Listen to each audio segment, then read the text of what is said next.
Yes, we are live, and we are live on the last day of the Lovathon. It's been amazing. 1 month with you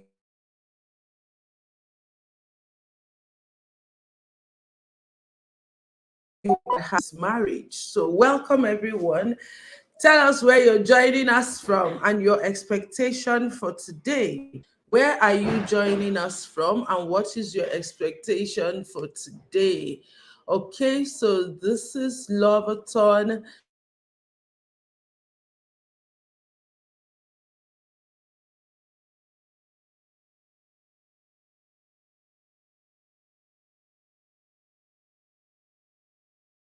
Series. Yes, I can see some people joining online, and today is a day we are going to be having great conversations.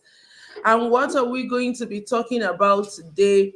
Trashing fears that singles have. So if you're single, you're here, and you have another friend who is single, and you think he or she needs to be here, please run along, go and tell them to come over, because this is a conversation that is very timely and important that we have.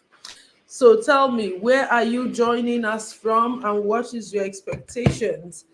It's Lovathon, our 21st wedding anniversary Lovathon. And if you're just joining us for the first time, I am teamDinmaNedum, and this is my most favorite person. Nedum. And together we are teamDinmaNedum. And on Friday was our 21st wedding anniversary. But all through the month of July, we have been coming on to share with you things we have learned from our marriage, from also working as professional marriage coaches for 15 years and counting. The good, the bad, the ugly. Some things we wish we knew earlier so that we would not have to suffer some heart aches and struggles. Some things we also started to do early so that you can also learn from us, and many things in between. So, yes, where are you joining the conversation from? And let me just give you a brief of what we have done so far. And in case you don't know, all the sessions that we have had, this is the fourth single session this month, are available on our YouTube channel, the Start Your Marriage Right Academy YouTube channel, where you're streaming this from. So you can still go back and watch them. And remember to also subscribe, because weekly you will be getting premium marriage content on that channel. So first week we started by, asking questions. Questions about, are you truly in love or you are trauma attracting? We wanted the singles who were in relationships to really analyze how healthy their relationship is, and also to check if they entered that relationship with their senses, or it was just something they did out of an unresolved trauma that led them to get attracted to the person, or enduring unhealthy patterns in the relationship. So if you are one person who is in a relationship, but you're not yet married, you want to take this test that is on the screen. Just copy it out, and later, not now, so that you don't get distracted, you take that test and you will get your results in your email to tell you about how assessing the health of your relationship and what you can do to improve it. By the second week, we started to ask about, can your relationship survive marriage? And so we had a guest who came to join us, and we were reviewing the factors, the proven factors that predict marriage sustainability, saying that there is a way to assess your relationship as somebody who is dating, as somebody who is engaged, to test the sustainability level of that relationship. If you move your relationship to the permanent site, will it survive marriage? And so there were different factors that we considered, which are research proven, and you can also get the replay on the channel. By the third week, we started to also ask another question. And the question we asked singles in the third week was, what plans have you made to succeed in marriage? That people, we know the cliche that if you fail to plan, unknown to you, you may actually be planning to fail. And we had a guest, Mommy Mo, with us last week, and we're looking at the different things intending couples should begin to discuss and look at even whilst they are transitioning their relationship to marriage, so that they can have a good head start for their relationship. And this week, today precisely, we will be discussing trashing common fears singles have about marriage. So if you're online and there are any concerns you have, any questions you have, you want to share them in the chat room, because we will be discussing it this week. Okay? All right. That is what we are discussing today, and it will not just be Neduma and I discussing it. We also have some guests that we have invited that would help us trash out these questions that singles have. Whilst we're waiting to get to that session, it's also important to let you know that we also have the Start Your Marriage Right Academy on Telegram, which is where we get to answer the questions that singles have.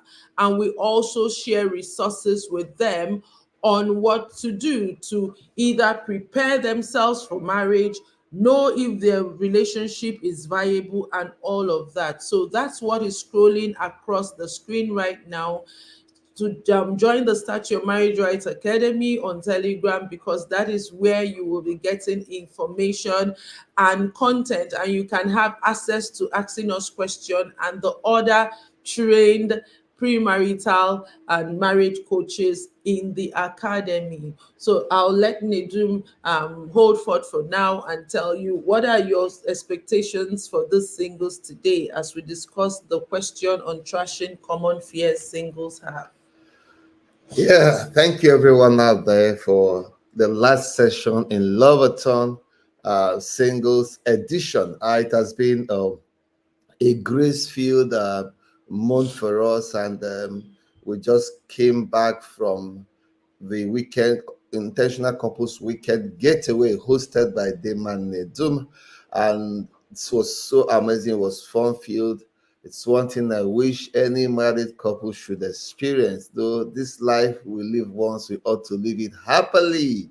And so we have now come to the singles edition. And trashing fears singles have about marriage. Um, when you look at the statistics of failed marriage, especially from Europe, it's above 60, and in some North American countries, above 50, and in Nigeria, above 40.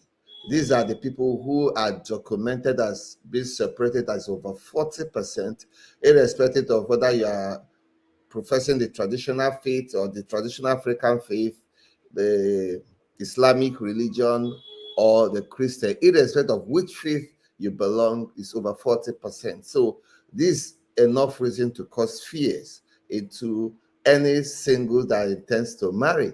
Then again, the negative news on social media around us, in our neighbors, in our families, of domestic violence, of rape, abuse of every kind that will bring out anger, bitterness, anxiety, stress, all this combined together, this negative bias can make us see marriage in a negative light. Of course, there's always room for those who are enjoying it, because it takes responsibility. And that is why today I want you to look into those fears honestly and convert them into faith. You know, we are driven by our fears and our faith. And the fears are signals of things maybe we need to do better, we need to check out better, we need to look at the data, then we need to make better conclusions based on information the right knowledge, the right skills, and the right guidance for people who are ahead already. And that is one of the things that drives us so passionately about the singles. Once you get it right, it becomes a solid foundation. Then you can consistently build. Nothing can help make you so unhappy in life like a marriage that is not working. Oh my God, you have started hellfire while you are while you are never there before. And so it's good we can make that decisions right and people make it right. So why not join the moving train? Why not join people who have made marriage decisions right? And the testimonies is not just for the moment, but for a lifetime. And so today I'm looking forward to trashing on those fears and make you have the sensibility, the tools, and the mindset to make a quality, informative choice about the person you're going to spend a lifetime with. And so you're welcome to this last episode of the Singles Lovathon. All right, so yes, Nedum has set the ball rolling that marriage is one relationship that can affect every aspect of your life. And so it is important that you do all you can to go into marriage with a good foundation. He also said something which was very instructional, that fears are common. People have fears. I mean, I said, if you've actually, most people getting married may be their first marriage, so you've never been married before. And so if you have fears, it just shows that you're human. But what we are saying is that you can convert those fears to faith by being able to reflect on what is bringing up those fears, and then addressing the root cause of those fears with knowledge. So, what I could get from what Nedum said was that even though you have fears, you can convert those fears to faith with adequate knowledge. All right. So, thank you so much, sweetheart, for that. And like I said, we will not be trashing these fears alone. We have a set of amazing people who will be joining us to trash those fears. And in selecting the people joining us, we were dynamic to get across board. So we have a couple coming. So the couple will share from their perspective what their solutions to some of those fears and the word they have for singles. We have a married woman who is coming, who has been married for some years, to also share. And we have a millennial. So we divided them into the different generations so that we can also get their perspectives. And somebody is not saying, oh, this is generation X mentality. We have a millennial. I don't know if L is in Gen Z, but when he comes, he will tell us whether he falls into Gen Z or not. So I guess it's time for us to invite our guests in, because like I said, there is a lot to talk about. So we're going to just open the studio to get the guests in and have them share with us this time together. Okay, so the first people here that I'm seeing doing love for us on the screen is, so you are going to help me so that I do not murder the name. Help me call that. I won't call the surname. When I go use my mouth, call the surname. Is Mokode. Which, how then they call that name? Is Imokwedel. You see, I try. I got it. So with us here is Team Imokede, Austin and Buku. So Austin and Buku, please share with the audience, for how long have you been married? Do you want me to go first? Yeah, okay. So I think we will start because of the theme of this evening. We've known each other since 1999, Yeah. and we've been married now for up 18 years. 18 years. Wow. Okay, so let me help you do the mathematics. So how many years do you know? Because I was about to come to that. So that, hold on, no, in my brain. 1999 or 98? Oh, sorry. 20, Sorry. Was it 96? 97. and I don't know when Una meets. It was. We are one 1997. together. 97. Sorry. Ah, So we know each- 1997, yeah. 2020, 24, minus 1997. So you've known for 27 years. Wow. And you've been married for 18 years. So that means there's a 9-year in between. So you see that you are ripe for this conversation. Like, you're supposed to be in this room. You are supposed to be in this room. Okay, let's get in the other young man joining us. So, Al, please confirm, are you Yes, Gen mommy. Z, Gen Millennial? No, Which no, one no, are you? no. I'm millennial. I'm millennial. I was born 1988. One leg in Gen Z, or you're not even near Gen Z at all. No, I'm not near that. I senior the way. I be 36 years old. Okay, so how long have you been married? Okay, by this August, it will be 6 years. Yeah. So we have 6 years, 18 years, 21 Mm-hmm. years. Mm-hmm. Our next guest will be joining us soon, but we are excited to have you here with us, and we are looking to have a robust conversation because for me, marriage is one of the most pleasant, intimate relationship anyone can have. But with the things we're hearing, especially now that the world is shrunken with access to internet and social media, so it's like one thing happens. I know how the human mind is. Negative news spreads faster because of that sense of protection. So your brain is like, this is so it doesn't trend. Good news does not trend as much as the negative news trends. And so because the airwaves seemingly are filled with especially at this age where the role models that young people have, and I'm not saying it is wrong to have such role models, are, celebrities, artists, and all of that. And sadly, we are seeing increasing number of failed marriages from that sector. So it's looking like these people they look up to, who have the money, who have the fame, who have the prestige, their marriages are not lasting. So there is this fear around town. So that is why it's important we have this conversation. And before you came on, Nedum had started by saying that it's not uncommon to have these fears, but it's important that you assess the adequate information that would help you to deal with those fears. So that's where we're starting this conversation. So I'm going to ask the question and then we can each, share our thoughts, and we also will share our thoughts.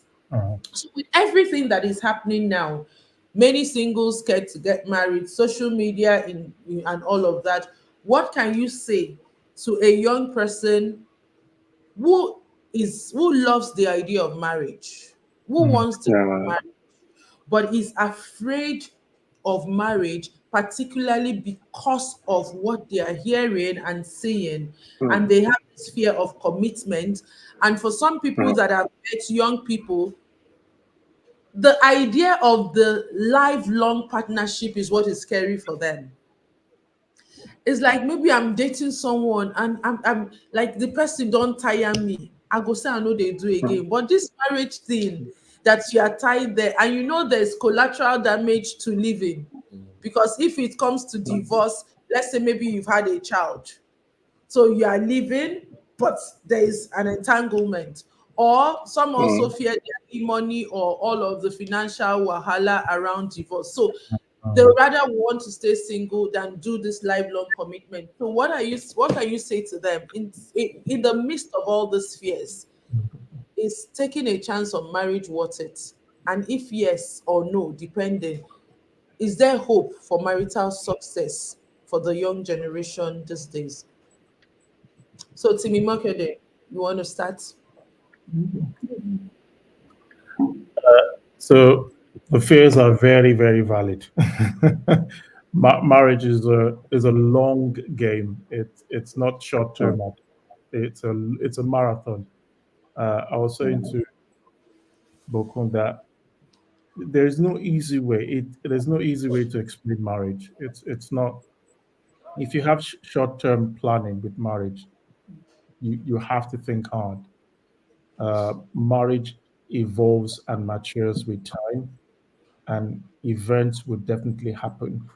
But I think there's hope. There's hope in the sense that some of the things that we haven't discussed this evening, which is really good. You need to get some education. You need to be informed, and that will prepare you for what is coming ahead. I think one of the major fears is people losing their identity in marriage. Like you rightly said, is it this person I'm going to stay for the rest of my life? What are the risks? What are the unknowns? There are so many, but as it unfolds over time, the beauty about marriage unfolds. So the misconception about marriage is all this happy highland. I go somewhere, this marriage will make me fulfilled. Uh, I'll find everything I need in it and all that. No, marriage is supposed to complement your life.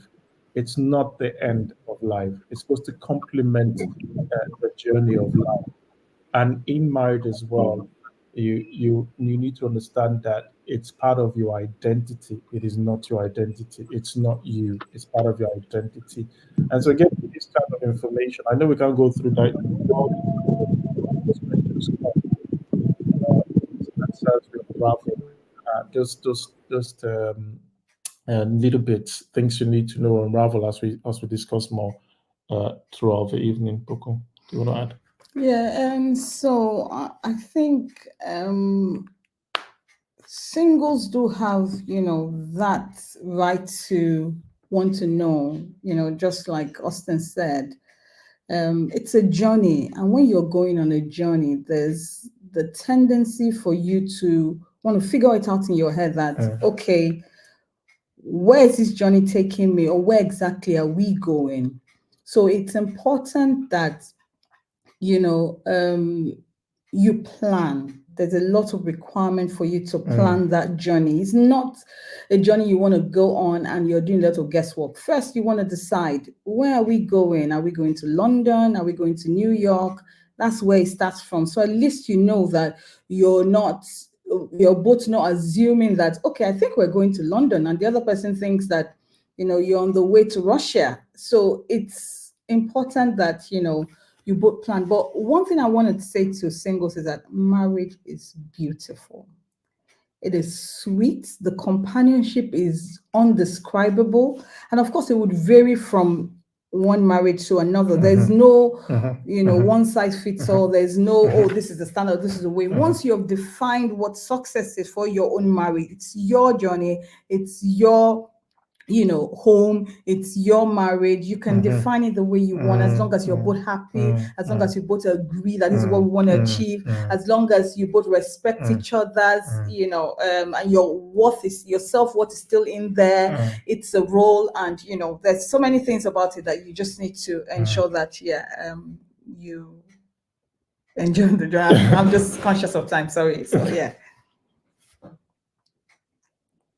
You're on mute. I can't seem to hear you, Dima.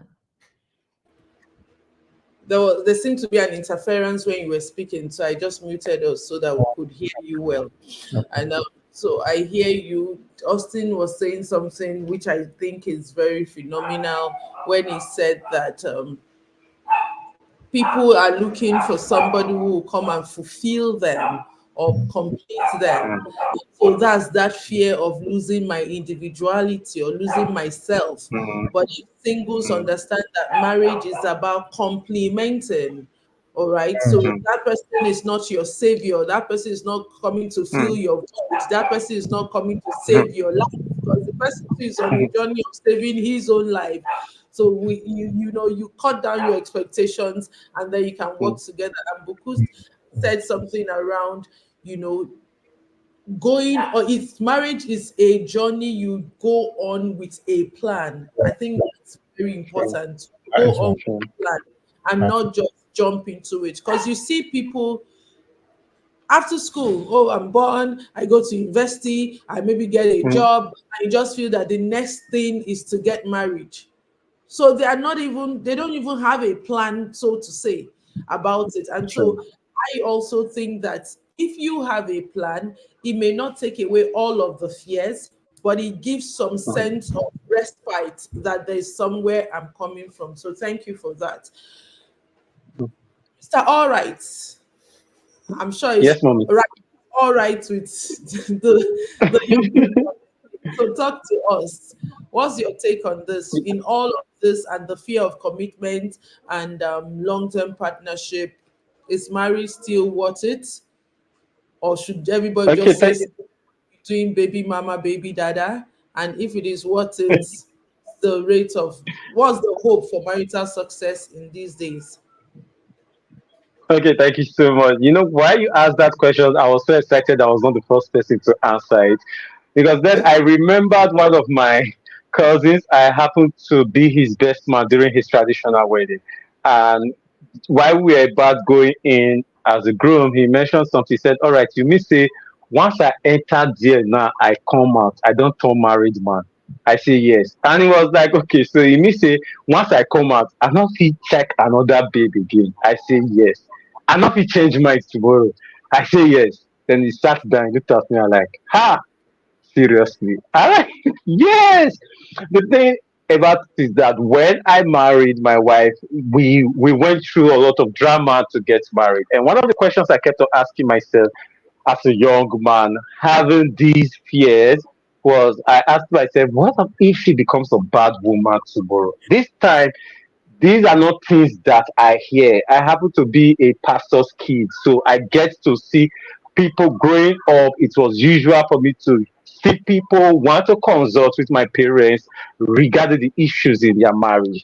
I was not only a counselor at this particular time when I was getting married, I was also a family lawyer. So it means that I was also doing divorce cases and do all the child custody drama in court and the rest. So I knew by childhood growing up experiences from what my parents, the cases my parents were attending to in church, and right now as a counselor, the cases that were coming to me as for counseling, then as a family lawyer, the divorce cases I was handling. As family lawyers, even as lawyers generally, we usually laugh and say things like, see, please, if you are a young lawyer, you are not yet married, try everything possible to stay away from family law because you may get too scared and too afraid to ever get married. And I was already in family law. I was doing crazy divorce cases. So there was this fear and this anxiety. But at the end of the day, I looked at it and asked myself, right now, this lady is committed to me. Right now, I'm committed to her. I am going to trust that together will keep on be committed to each other. And I remember a statement that it is risky not to take a risk. I think it was Archbishop Benson that hosted that made that statement. It is risky not to take a risk. And I was like, loving someone, surrendering your life to that person is a risk. I was a bachelor for about 7 years, and right now I'm married for about 6 years. And I want to tell every young man out there and every young woman out there that your fears are valid. What you should do is ask yourself the questions. What fears are you having? Will this person cheat on me? So you want to ask yourself, what are their sexual values right now? What are their moral values right now? What are their ethics? Will this person be faithful to me? I mean, be accountable to me. So you want to check their life and ask, is this person who accountable to himself? Is he accountable if he's religious? Is he accountable to his God? Is he accountable to his family? Is he accountable to his mentor? Will this guy or will this lady ever become financially prosperous? So you have to check yourself and see what is their drive towards money? What is the energy they are actually putting in to become successful? Will this person be a good in-law? That's one question I usually ask people. Will this person be a good in-law to your family? So I want to ask myself, how good of a person is this person to his friends and to the family of his friends? Is he a good friend to his friend's family? Right? That will give you a clue to know if he will also be a good person to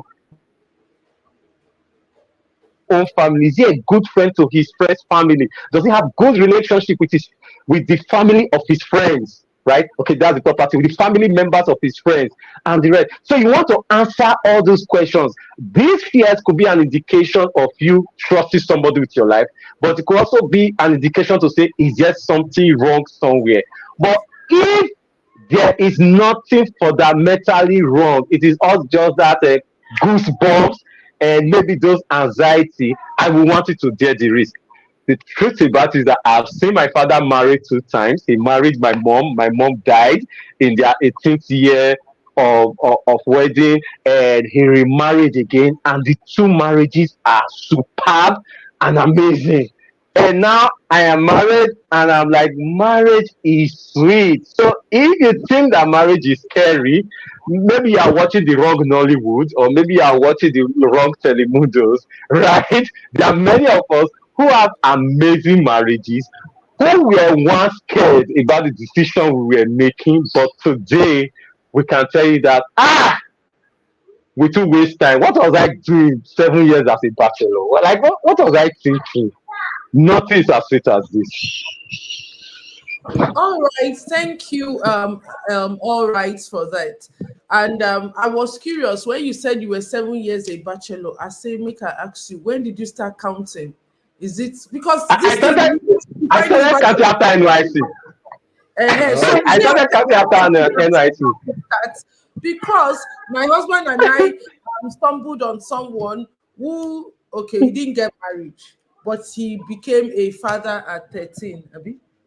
For 15. At 15, because he had just finished secondary school. His friends were like, you never knock woman before. They now arranged for him, brought one girl who was equally naive, and the girl was 17. And the first time ever they wanted to disvirgin him, according to them, the girl got pregnant. So when you were saying you have been a bachelor for 7 years, because it's important, when do we start? When are we counting bachelorhood from? Is it for when they give birth to you? Is it for when you finish?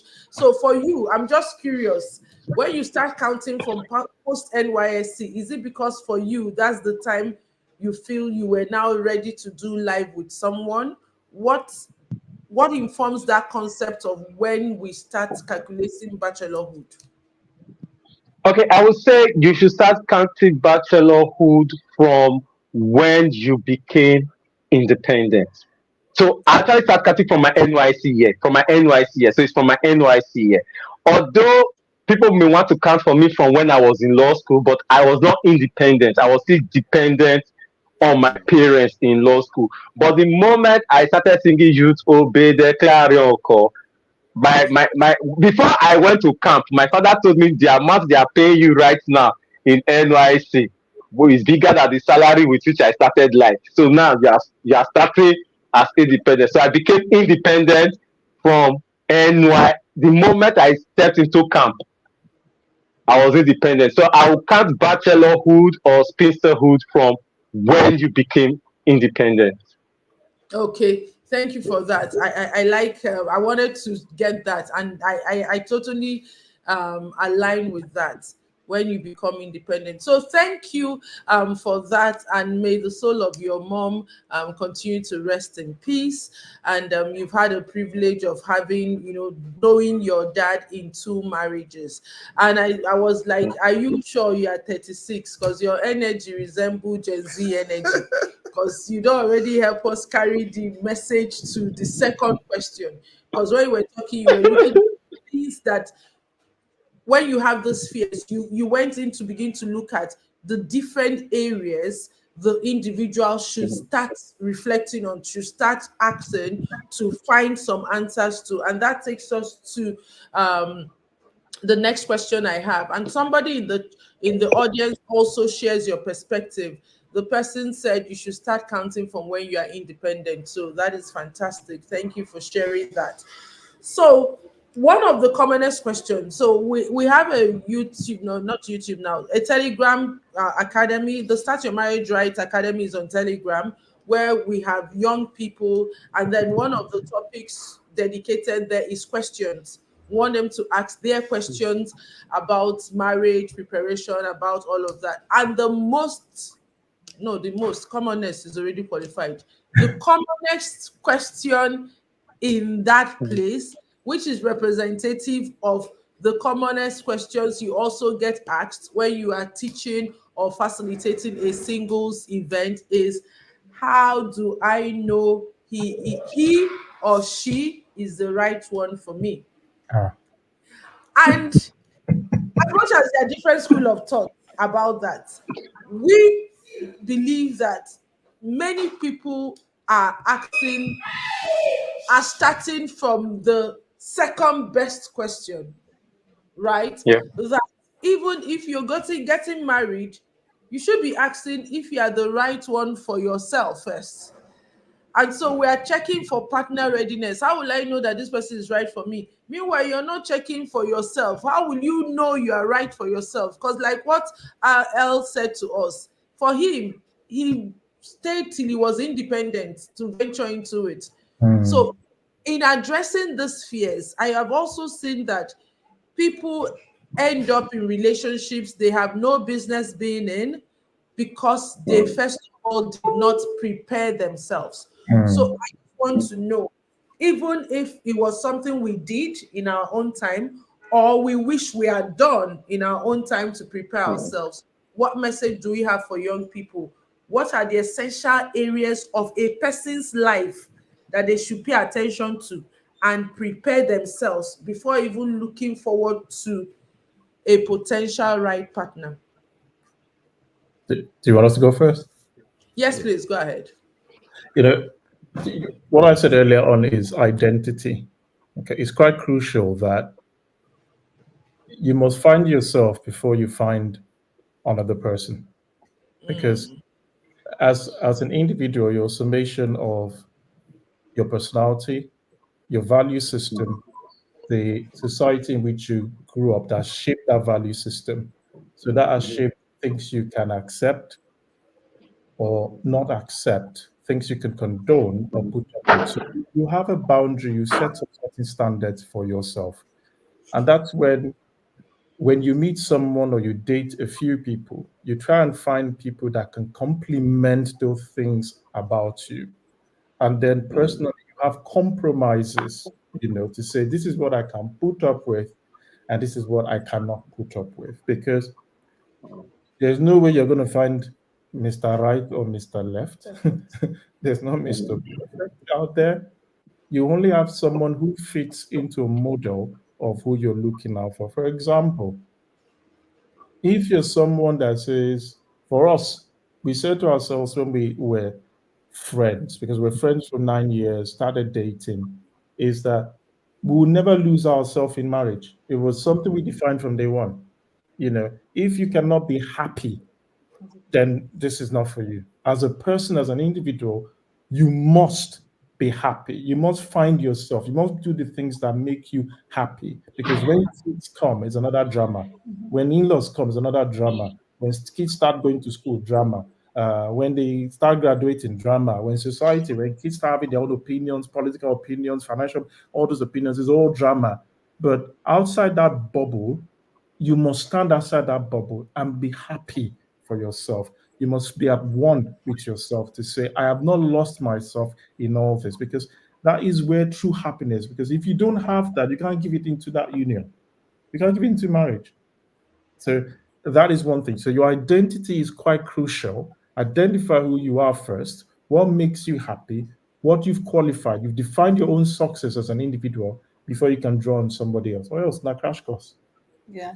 So in addition to what you said, I remember when we first got married, and even though we discussed it and we talked about, your identity, who you really are, and not losing yourself, because coming into marriage, you're coming to play a role. And you must not forget that you're first a man and I'm first a woman before, being a wife or husband or mother. And most times what happens is that once you come in, you think that that's going to be all of you. So it's almost like that Mrs. now defines. So when they say, who are you? They say, I am Mrs. I'm the wife of blah, blah, blah, blah, blah. No, that's not who you are. So that's different. So I just wanted to give this example. When we first got married, I think I was dealing a bit with some kind of grief that I didn't know that was still in there, that I didn't find closure, or I had not healed from. So every time I was so dependent on Austin that I wanted him to be almost everything. I had a picture in my head of who I wanted him to be. It was almost like, there were some expectations I wanted on, and I was really demanding. I was squeezing him to be that person and to be everything and all. Yeah. And one day he said to me, I can't be everything to you, especially not your father. I am not your father.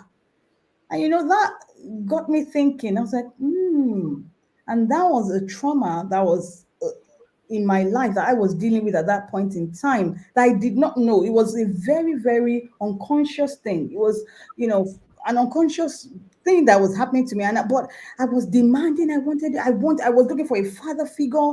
The things my dad couldn't get to do for me, I was looking out for them in him. And, for a long time, we kept moving that way until it made me realize that, your identity is what comes first. Who are you? Why are you, squeezing everything out of me like you want me to be everything to you? And that was a big lesson for me. So, and I don't know who is listening and you're thinking that, once I wear that ring or once I become a missus, then, there's just this thing. There's something that it's like, there's that magical moment or there's something that he achieves for you. I think you need to be thinking. Let me just add something to that. Because when you get into marriage, you play multiple roles. Okay, so when we first said you're first an individual, a man before you're a husband, then apart from being a husband, then you play a father, then you're an in-law. Yeah. Okay, and then you work. Yeah. Again, so there are multiple roles that sap from your energy. That's why it's good to first identify. You must identify yourself first, because all these roles are sapping from your energy, your spiritual energy, your physical energy, your emotional energy. Your children will be sapping from your emotional energy. Your in-laws, your mother-in-law, your mother, your brother-in-law, and society itself is sapping from that same energy. People want your help. So if you don't know who you are as an individual, as an entity, you cannot give that once you don't know that. So it was quite important for us to shape that early in marriage to say, I have to find me first. What makes me happy? So that if I'm happy, if I know myself and I know who I am, then I can give to others and I have boundaries.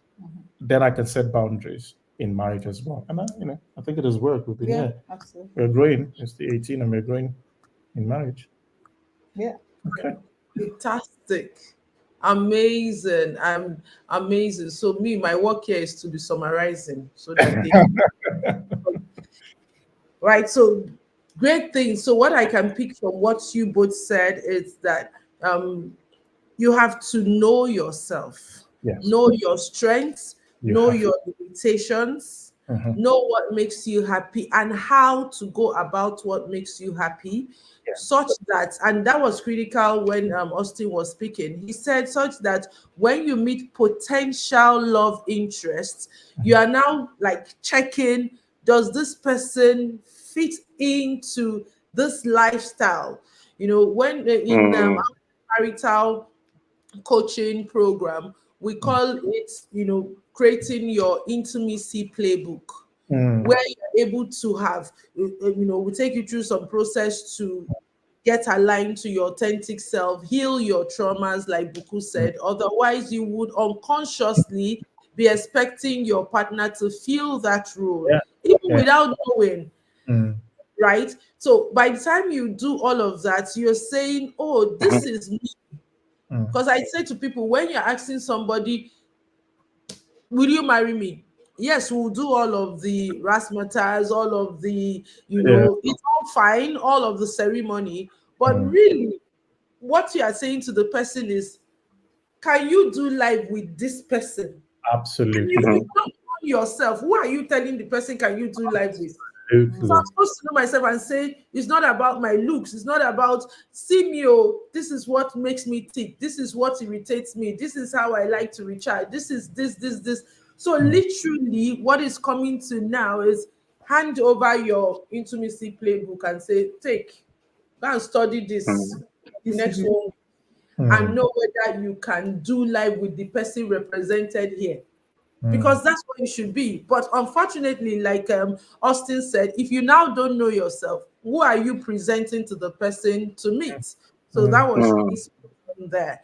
So what do you have to say about that? So we've got it. So, and then there was something again Imakode said about boundaries. I think we'll talk about that later, but you can go ahead, please. Thank you so much, Bob. I usually see myself when it comes to things that have to do with marriage. I usually see myself as someone who is privileged. Privileged in the sense that I grew up in a family where my parents did marriage well. I will not just say my parents, I will significantly say my father, who has the greatest impact on me when it comes to marriage, right? My father. So, like you always hear me say, for those who have followed me, who follow me over a while, is that I was raised for marriage. My father raised all of us, prepared all of us to be husbands, prepared all of us to be father. I mean, in my house, once you're 13 years old, you are required to serve in the children's department in church and in the children's department of SG, that is Scripture Union Nigeria. So my father said, the reason was simple. One day you're going to become a father. And right now you should start knowing what it entails. And right now you should start learning how to teach children. Right. And when I look to my maternal grandparents, I also saw them have this kind of amazing marriage and the rest. And I looked at it. So I have that blessing. I have that blessing of generation to generation. Yes, my grandfather had a divorce.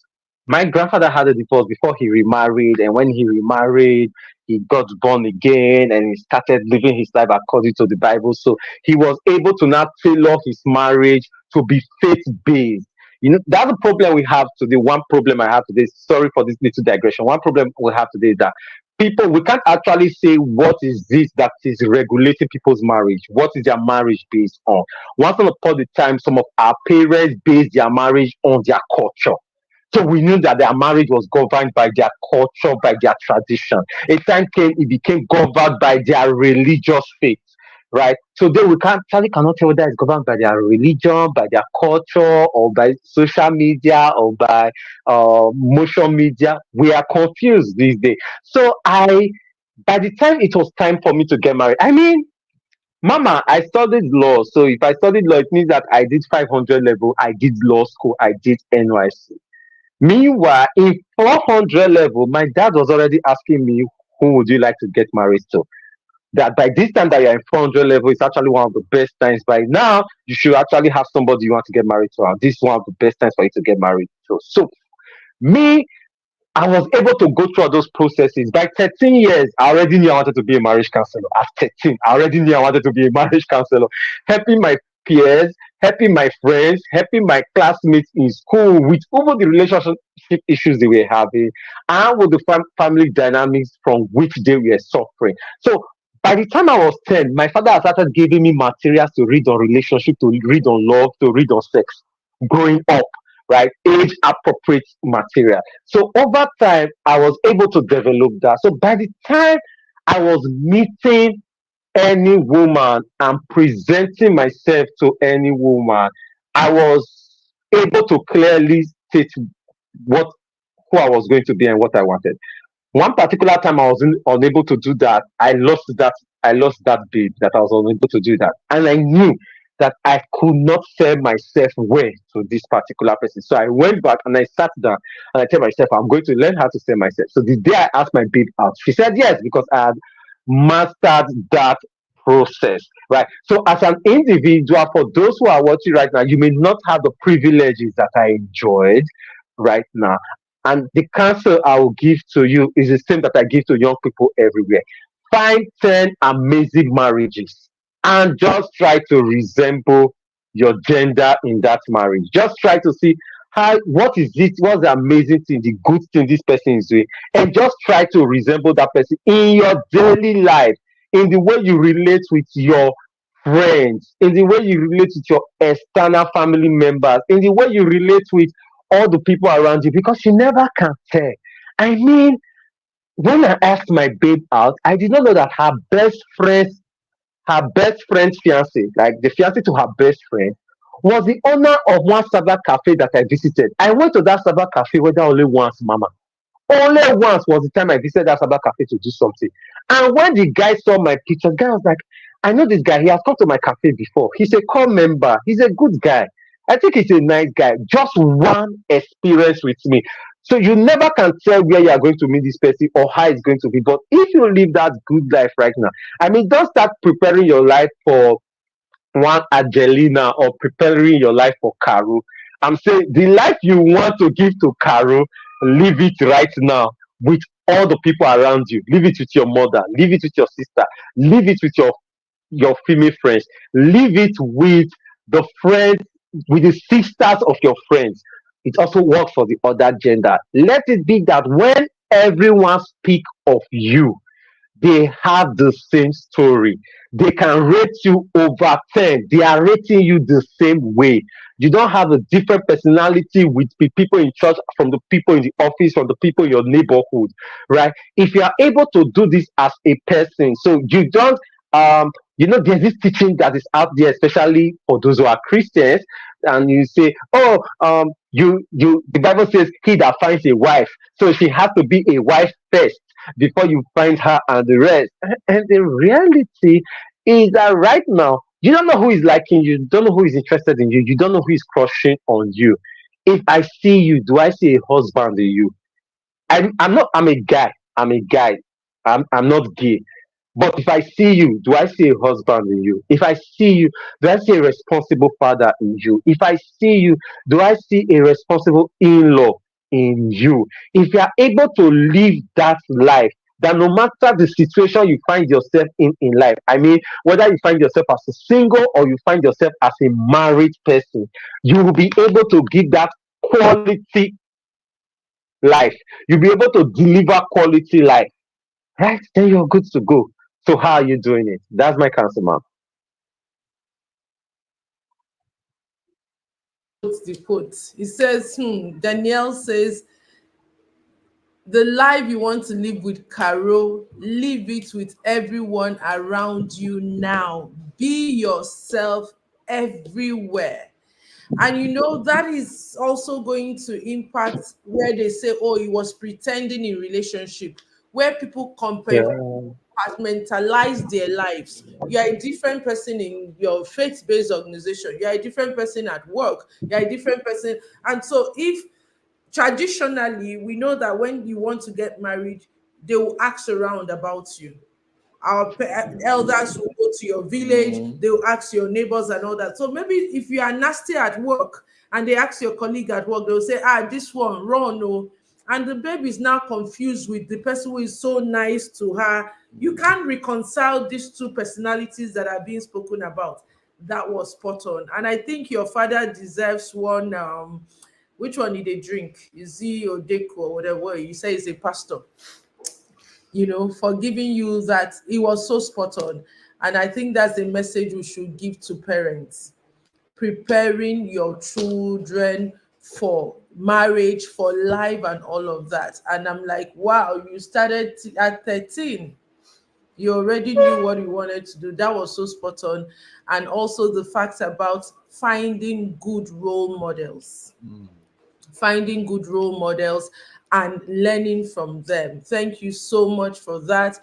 And right about now, Nedum, what do you have to add? Before we invite, let me bring her up.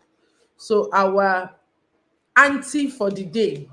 Aunties now, they go tie gele, go do some things before they show up. So she's here. We're inviting her to the stage. So, Mrs. Adeto, you are welcome. So, right before you joined us, we were talking about um, personal marriage readiness, the different things people should consider in getting married. So, I'll just allow you settle in, and then Nedum will share with us. And then, if you have some words to add there, you can also, come along. So, sweetheart. Okay, in addition to what El and Austin and Buku has said, thank you for honoring our invitation and sharing these amazing moments with us. We are so grateful. And I think one of the things of becoming an adult is your ability to think in long term. That's also important because from my dating age, I meet some ladies and I was like, what will you be doing in the next 30 years? In the next 40 years or in the next 50 years? And probably they are their early 20s or probably their mid 20s. And the person doesn't even have a clue what you'll be doing in the next 5 years, in the next 3 years. So, because for me, that will give me an idea with, can I journey with this person? because I need to figure out in the long term what my life will look like. So if I'm to write at that point a novel about my life as to when I will be 80 or 85, there's this image and figure of I have like this is what my life or existence will be like. And that helped me early in life to say, okay, if this is what this life will be like, who can I journey this life with? And most of the people I really liked, for me, could not answer those questions.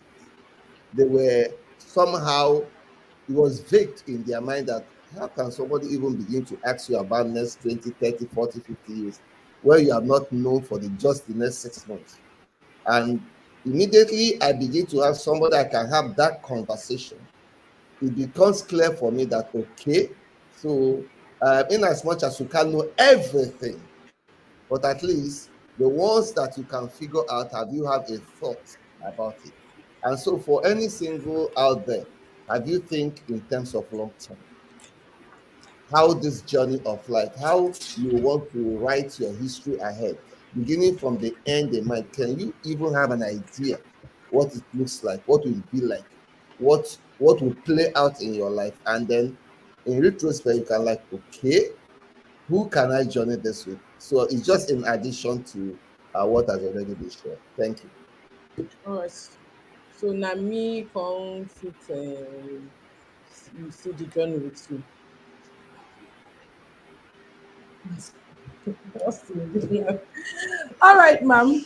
So okay, let's move on. This question, let's look at it. So I have a question around all of us here are married.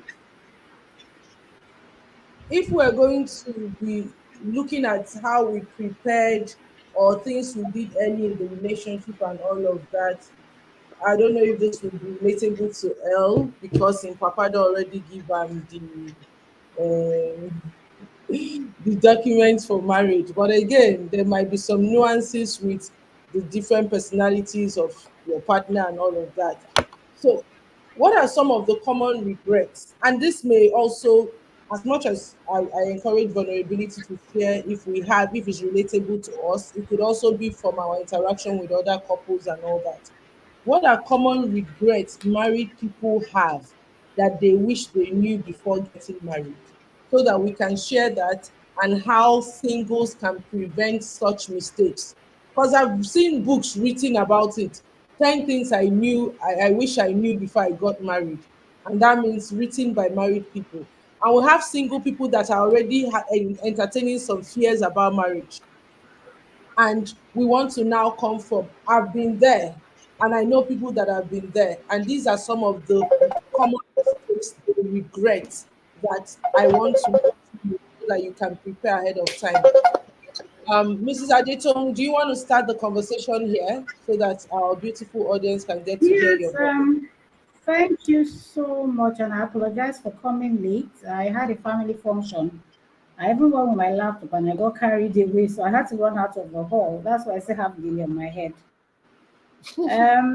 So basically, unlike my dear brother, I wasn't exactly prepared for marriage. I thought I was. I married at 36. I was doing very well in my career, and I thought that at least I'm born again Christian. I thought, but I come from a family, a polygamous family.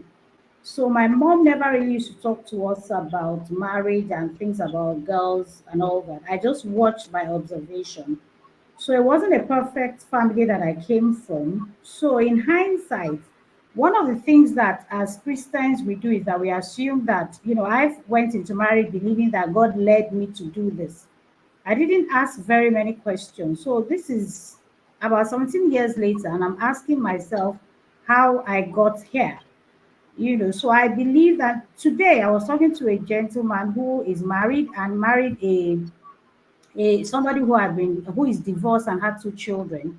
And so there's a lot of trauma that the lady brought from the other marriage. But the guy believed her hook, line, and sinker that everything she told him about his spouse was exactly true. And I told him that it's not so. So this is my submission. We have a body, we have a spirit, and we have a soul. Our body is what gives us the right to be here on earth. That's if you don't have a body anymore, then you'll be in the grave. We have a spirit which is connected to God, but our soul is where the seat of our emotions sits. Most of us don't feed our emotions properly. We don't educate our seat of our emotion, and that's where a whole lot of things come. We base our relationship on assumptions, myths, what other people say.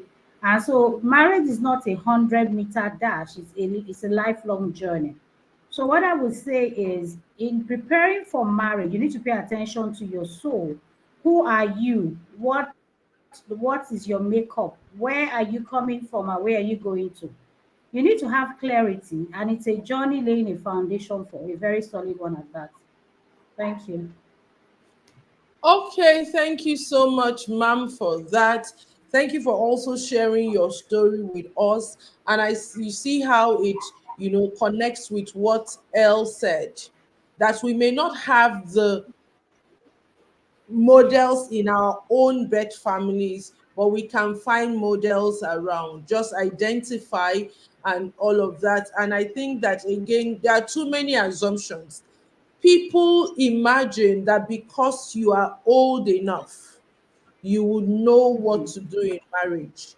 They assume because you have built a good career, you will be able to thrive in marriage. But there are different levels of skills required for these different areas and dimensions of life. And I always share the story of when Nedum and I were getting married. Few months into our wedding, we were reading a book together independently. Then when we meet, we chat about it, and it was a book on sex.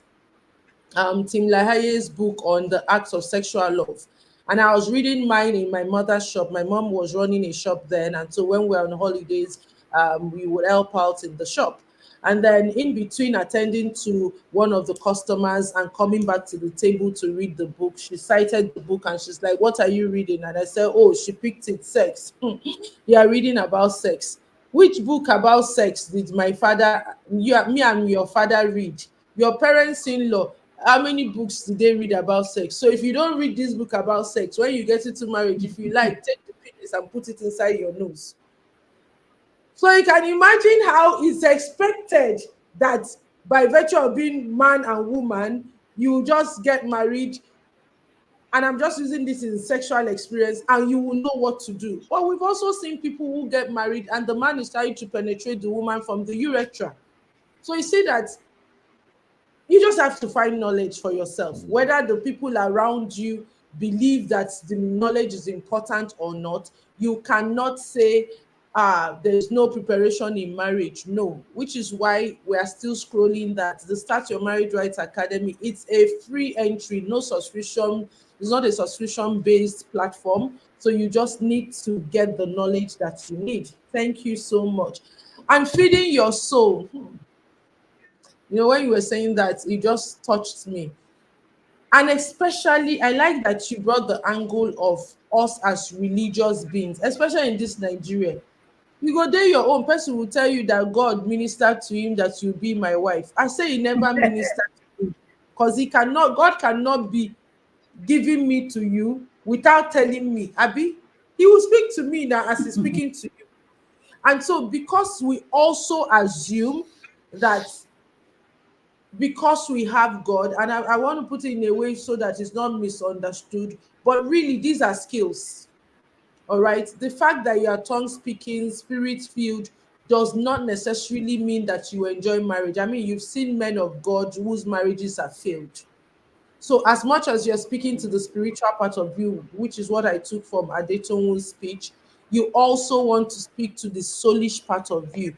Your emotions are important. What you like is important. How you feel, this journey of life that you are going to.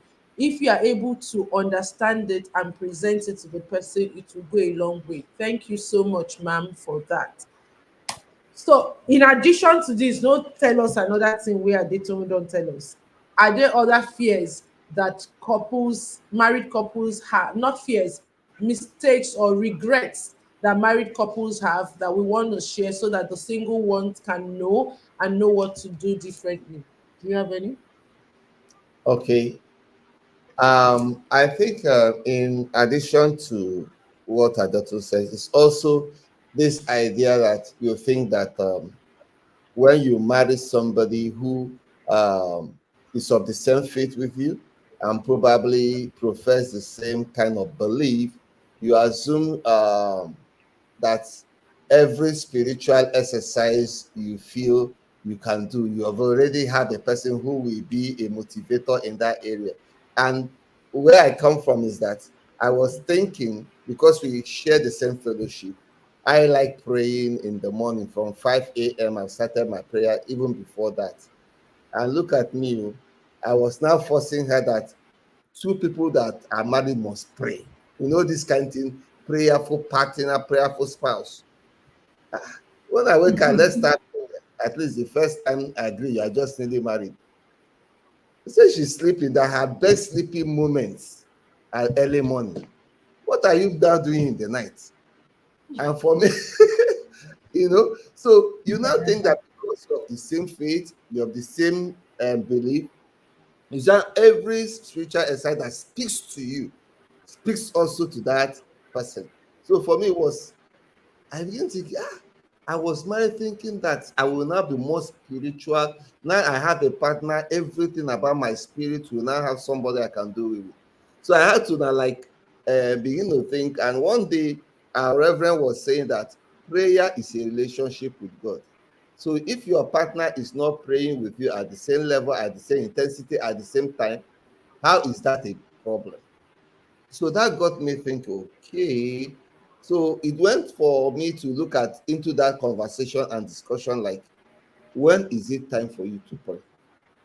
So because I always, as a single person, I'm already wired at that time, I follow that same lifestyle. Then if it is 7 o'clock or 6 o'clock or 6:30, your partner is ready, let him come and join you. And whatever it is, you continue. If it's just for 30 minutes, or for 40 minutes, or 10 minutes, or for 15. It's more valuable and more fulfilling than quarreling in the early morning because you want to talk to God, because you want to approach the sanctuary of God. And so we say that the other way around, where you are forcing that person to be in tune with you, you have already started your day with losing that spiritual essence of the core of you or who you are or what energizes you for the day. And so that was one of the things like I realized, later that, okay, even as much as we are listening to the same people in the same seat with the same Bible, how we show up in our spirituality is not a sign of our intensity of love for God, but it's our personality is also affected how we are going to show up also in spiritual exercise. Yeah.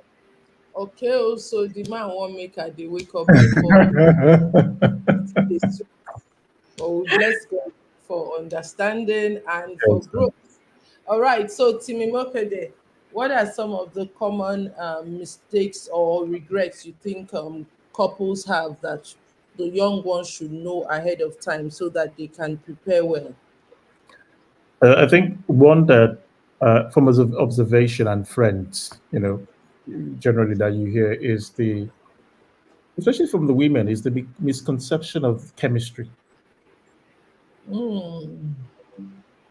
I heard somewhere from a very lovely lady who said that the hardest person to convince is a woman in love. Hmm. Very hard. Hardest.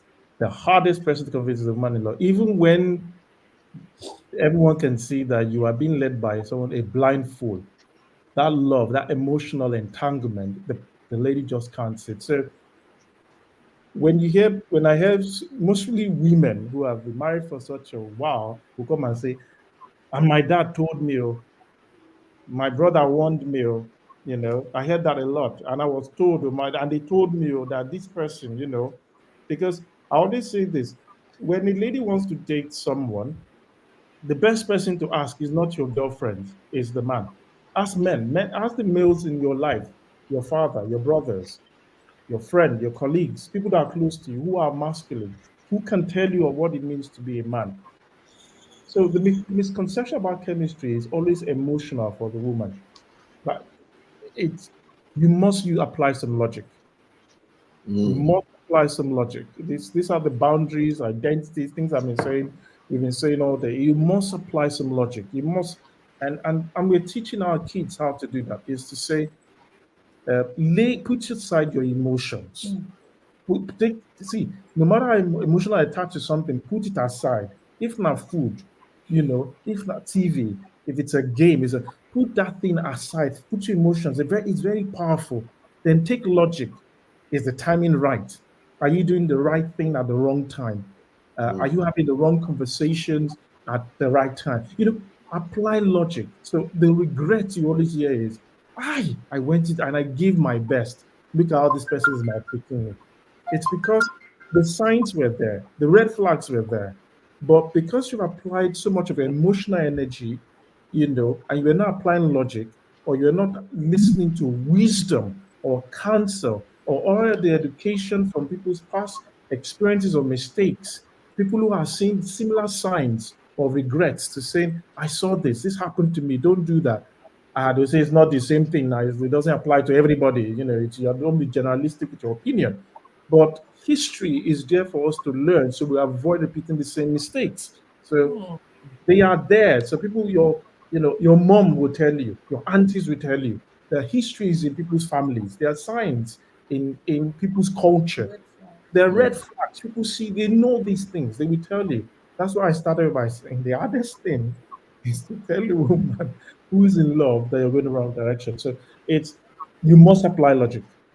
You must apply logic in relationships. You must, whether you are cutting or you are just dating, apply logic. Put your emotions aside and apply logic as well. Okay. Wow. So I think I was just going to. So the question is the regret. So for me, I'm just going to quickly share one. And I don't know whether it's already something that Mr. Dayton touched on earlier. But if not for the fact that we were friends and we had shared a lot in terms of what we were going to do, what we're going to achieve, one of the greatest regrets I have is when we were doing marriage counseling. I think was it 6 weeks or 4 weeks? 6 weeks. And it was only from a spiritual angle that we were counseled. So for me, one of my biggest regrets, and thank God for forums and people like Dima, Uncle Nedum, and a few other people that we've met in recent times who have now helped to structure, those thoughts that we had, and all the discussions we were having that were just, not really structured or something like that. So thank God for people like that. They've made us see marriage differently, and then helping us so that the next generation, for our children or people around us, we can take them on that right path. So this thing that Dima and Nido are doing is really crucial because they're preparing people. Marriage or relationship is a major domain of life that if it goes wrong, it can affect so many things. So for us, we did that 6 weeks. And honestly, this is not to discredit the churches or religious houses or whoever that is doing this. They are doing their best. But my suggestion or my thinking, having been through it, would be that if they are not professional counselors that know about how to train or to counsel or coach people in that line, they should just focus on the spiritual part and say that this is only one aspect we're treating. We're either going to get you to see professional counselors or we'll get our people trained so that they're not just talking just about those spiritual aspects, but they're touching on the identity we talked about, your personality type. They're talking about sexual compatibility. They're talking about the systems you have to build in marriage. They're talking about everything. They're talking about marriage being the journey, the planning, all the things we've been mentioning. You can now sit down and actually put those things to paper and put all the emotions aside, like Austin said, and don't just get carried away by the chemistry. Oh, I want to just get married, and all you're doing is planning your wedding, and you're just so focused on that, forgetting that journey. By the time you do your first, is it 6 months that they talk about? By the time you are doing your first year, a lot of things will start to unravel. You're wondering, where's the Austin I met that I married? And you're seeing a different person. So please and please, for me, that was one of my biggest, because every time I look at it, I'm like, what? Who was that person that canceled us? What did they even tell you? What did they even, I can't remember anything that they said to us. If not that, we got in and we started figuring away and we met people along the way with personal development. We're not being so, okay, so that thing we're doing then is this is actually what we're doing and all. So this time, I'm just going to use this example quickly so that I want to round up. But Dima, when I took the Preparing for Bliss program, they were talking about in-laws. And we have a very special, this probably we can't finish our story of what happened to us in terms of in-laws before we got married and after we got married. But one thing that was taught to us was that if the issue it has to do with the man's family, it's like the man would go in front and the woman would be, behind. So that the man, as your family, so you're shielding your family away. But that was one thing that Austin did a lot for me. Once it comes to his own people, is like is the David facing them that come and meet me now. And I took the same thing, and I knew that once it's my family, I am the one taking the bullet. That if you want to talk to my husband, come and face me. They wouldn't do. These are basic things that they will teach you as part of this program, and it's honestly I can't overemphasize it. It's crucial that you get it right in terms of preparation. Thank, thank you so much for that, Buku. And for some months now, we've been running a survey in the Start Your Marriage Right Academy, checking the effectiveness of premarital counseling um, in Nigeria, especially. And we've had over close to 400 respondents. We want to get at least 1,000 respondents. But what you were saying just strikes out, because if you look at those from the survey, you can see that over 92% of people who got married and did any form of premarital counseling did it in faith-based institutions. And then you begin to look at different areas. Of course, we tell you about submission, about all of that. You're asking questions. Did the counseling you do premarital, did it help you to check about yourself personally? These things we've talked about. There's nowhere that most of them did not have anything to do with you assessing your life to check for unresolved trauma. Most of them did not even have anything. Over 96% has nothing to do with mental health.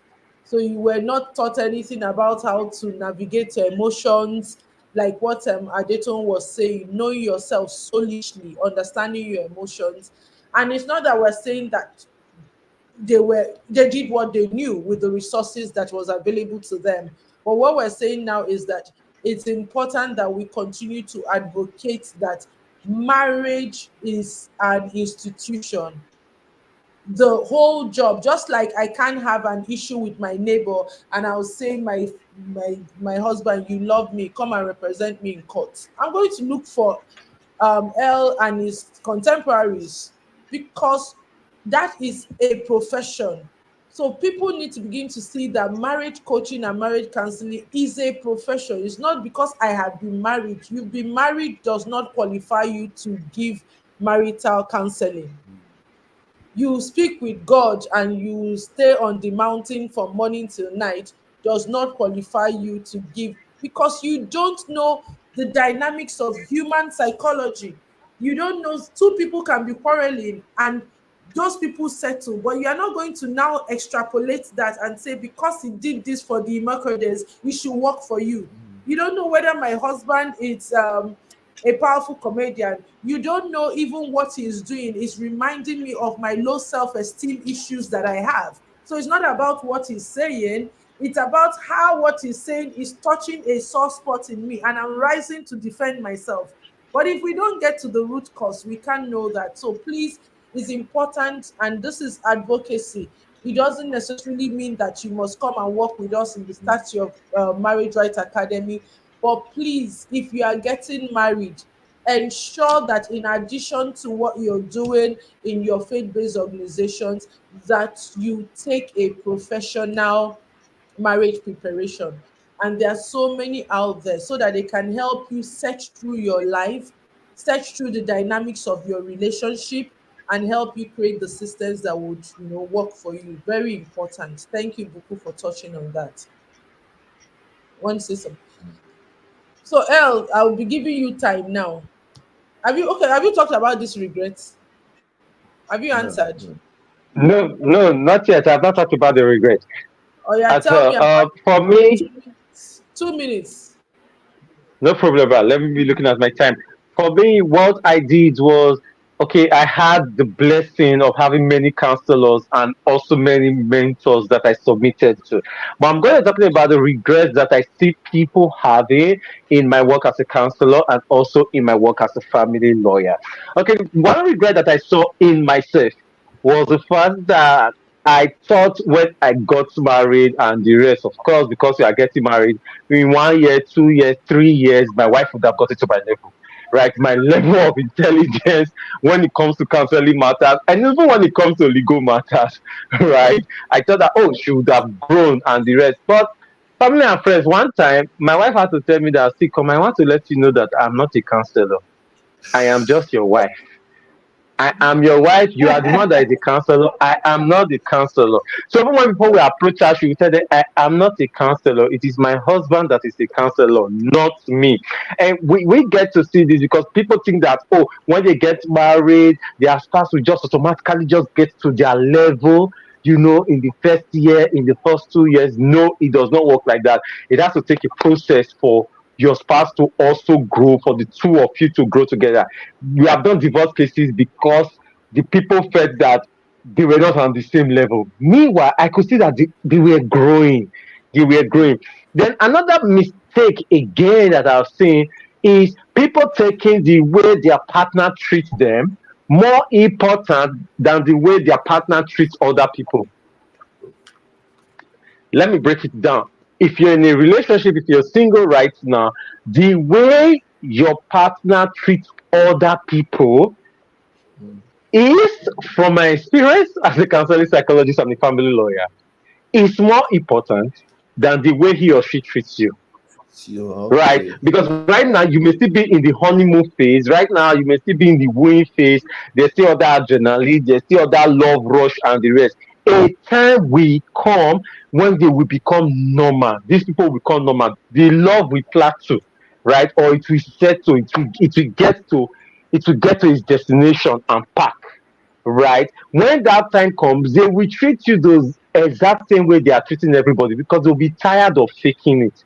They'll be tired of living a double life. So they are most likely, that's a regret I say. Now, the last one that I want to talk about that has not been mentioned today, one regret I've seen that has caused a lot of distress in many people's marriage and just continues causing a spiral breakdown is people borrowing for their wedding. Lord have mercy. We have gone to court because more than 1 year, 2 years after the marriage, somebody has still not yet finished paying for the wedding gown. I mean, I'm telling you, we have seen a case that during the naming of the second child, the family still had debt from the wedding.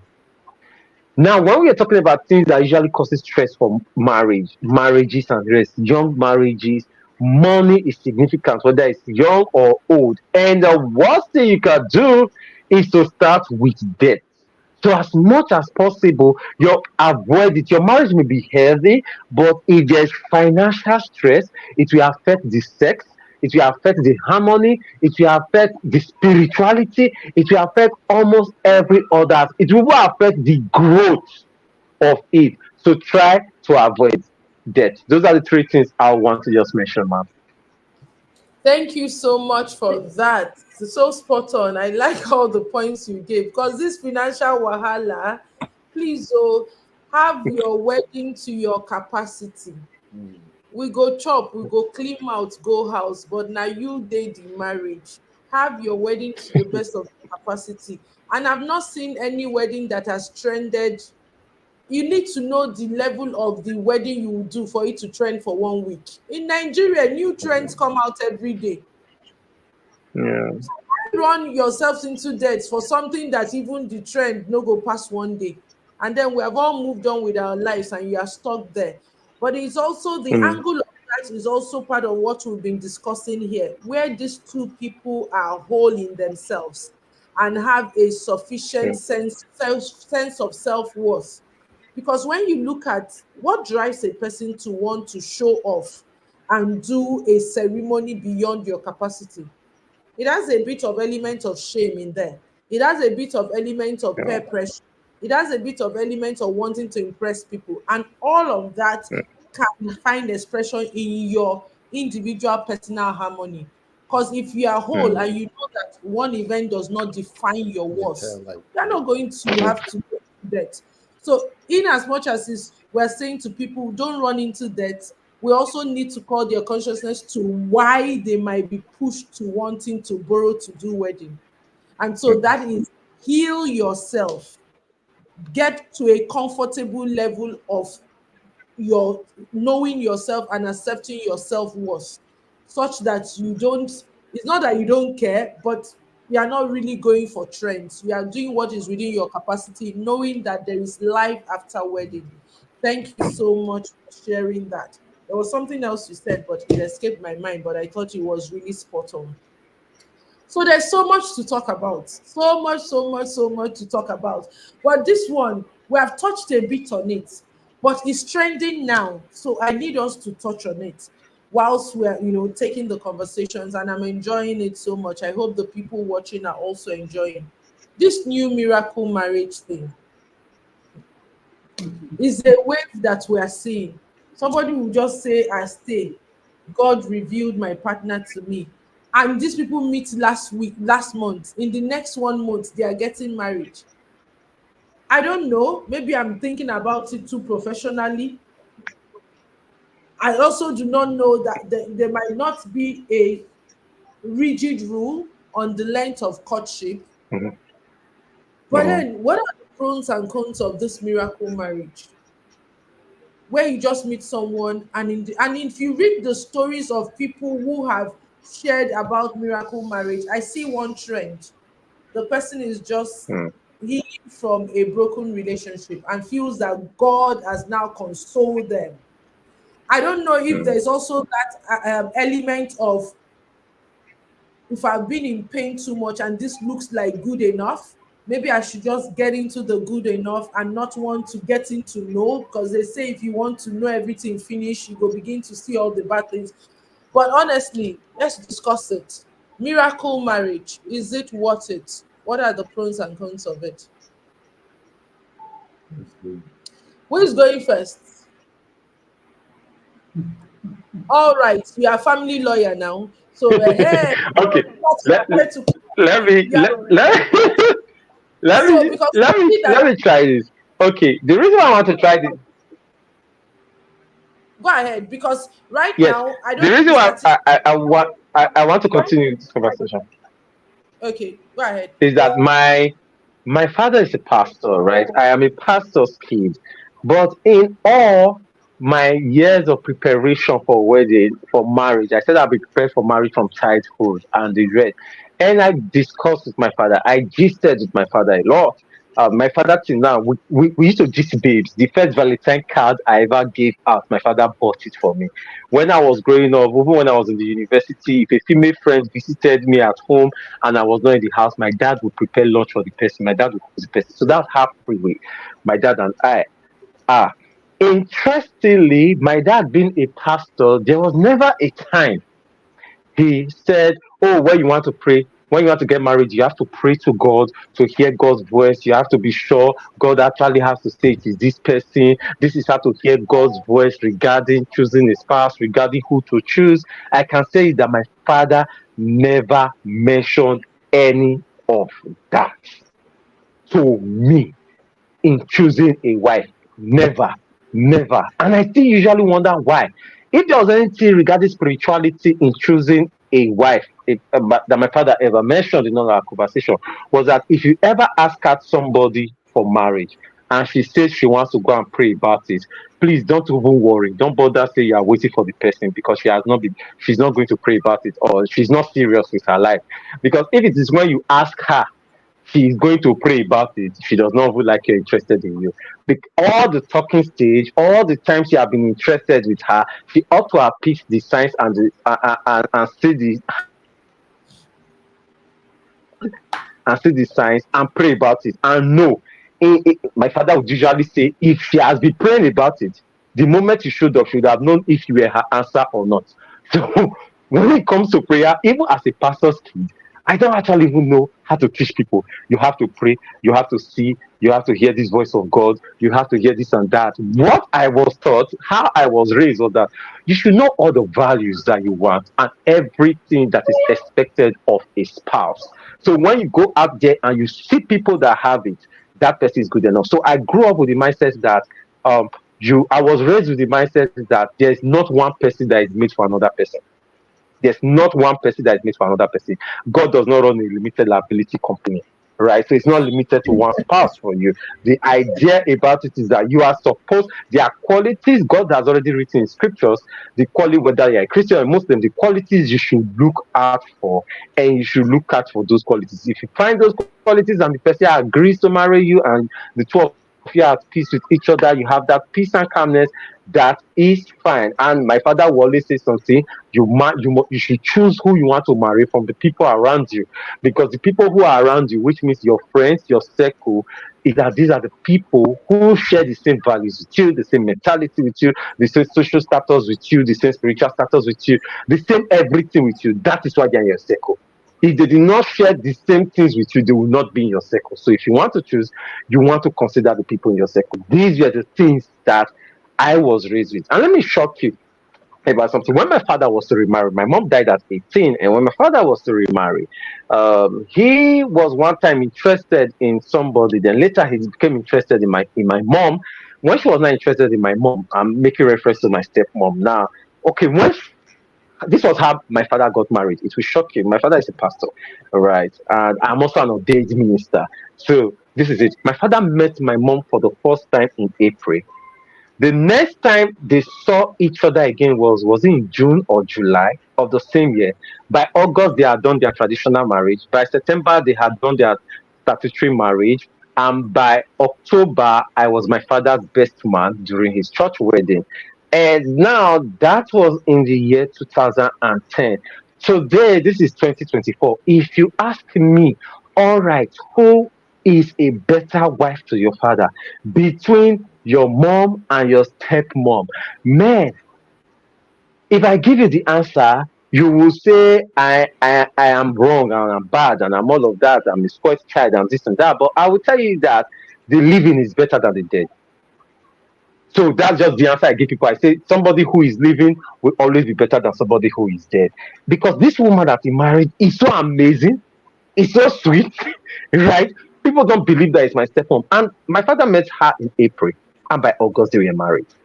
I mean, this April to August is even long distance relationship, so it's not like they were even in the same community and the rest. So when people are saying miracle, oh, they need to pray to God, they need to do this and that, I usually think that it is based on your inability to apply God's principle in everyday life. Because who you should look out for, the type of spouse God wants you to marry, the type of person you should marry to, it's already clear. God has created amazing counselors like everyone who is on this life right now. God has created amazing people who are doing programs like this, who are telling you these are the things you should look out for, these are the things you should pay attention to, these are the things you should consider. God has made all that provision loud and clear, abundantly available. If you are still going to him and you are still praying and insisting that he must be the one that must do something spectacular, you are actually saying, God, I don't hear your still small voice. I want you to shout on me. Because if you hear his still small voice, this program, for example, is a still small voice. If you follow this program to the end of the day, you should see somebody out there and know that this person will not work. You should see somebody out there and know that this person is viable if you just follow this program at the end of the day, right? So if you follow all the teachings and the rest, you are supposed to, you don't need any special laying on of hands, any special fasting. I did not do any fasting to choose my wife. I did not do one fasting. I did not fast. There's nobody that chose a wife in the Bible by fasting. So why should I fast? I did not see that example. I did not see that the example is not in the world that you should have to fast and pray for God to show you the way. There's nobody in the Bible that married by fasting and praying. In fact, the only people that prayed to be able to choose a wife, we are choosing a wife for somebody else. Abraham servers choosing a wife for Isaac. He did not do that while he was choosing a wife for himself. Even Abraham did not do that to choose wife for himself. He married his sister. When he did not see any other person that he liked, he said, I beg my sister, you will make sense. He chose the sister. So if nobody fasted and killed themselves and heard a voice to marry for themselves in the Bible, where am I seeing the example that you have to hear my voice? I have to hear your voice. In fact, let me end with this, Mama Dima, Dima and Edu. Let me end with this. One time when people were doing all these spiritual drama, when I was single, I sat down and I told God, I said, God, let us make a pact now.